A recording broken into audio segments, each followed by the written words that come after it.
ನಮಸ್ಕಾರ ರೀಪ ಎಲ್ಲರಿಗೂ. ನಾನು ಪ್ರೇಮಾ ಸೌದತ್ತಿ. ಇವತ್ತಿನ ನಮ್ಮ ಬೆಳಗಿಂದ ಡ್ಯೂಟಿ ಸ್ಟಾರ್ಟ್ ನೋಡ್ರಿ ಹೆಣ್ಮಕ್ಳದ್ದು. ನನ್ನ ಒಬ್ಬಕ್ಕಿದಲ್ಲ, ಎಲ್ಲ ಹೆಣ್ಮಕ್ಳದ್ದು ಕೆಲಸ ಸ್ಟಾರ್ಟ್.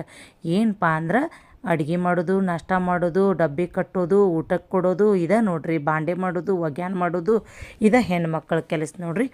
ಈಗ ಹಂಗನ ನಾನು ಈಗ ಅಡುಗೆಗೆ ರೆಡಿ ಮಾಡಕ್ಕೆ ಬಂದೇನು ನೋಡ್ರಿ. ಇವತ್ತಿನ ನಮ್ಮ ಅಡುಗೆ ಏನಪ್ಪ ಅಂದ್ರೆ ಬೆಂಡೆಕಾಯಿ ಪಲ್ಯ, ಚಪಾತಿ ಮತ್ತು ಹಾಗಲಕಾಯಿ ಪಲ್ಯ ರೆಸಿಪಿ ತೊಗೊಂಡು ಬಂದನು. ತಾಂಬ್ರೊಳಗಿನ್ನು ನೀರು ಕುಡಿಬೇಕು, ಆರೋಗ್ಯಕ್ಕೆ ಚಲೋ ಅನ್ನೋಣ. ನಾವೀಗ ನಮ್ಮ ಲಗ್ನದಾಗ ಕೊಟ್ಟರು ಹಂಡೆ ತೆಗೆದಿಟ್ಟೇವ್ರಿ. ಈ ಬಾಟಲನ್ನು ನಾನು ಬಾಟಲ್ಲೇ ಅಳತಿ ಮಾಡಿ ದಿನಕ್ಕೆ 3-4 ಲೀಟ್ರ್ ಅಂತಿ ಮಿನಿಮಮ್ ನೀರು ಕುಡಿತಾನೆ ನೋಡ್ರಿ. ನೀವು ಅದೇ ರೀತಿ ನೀರು ಕುಡೀರಿ. ಬೇಸಿಗೆ ಕಾಲನಾಗಂತೆ 5-6 ಲೀಟ್ರ್ ಕುಡಿತೇನೆ ನೋಡ್ರಿ ನಾ.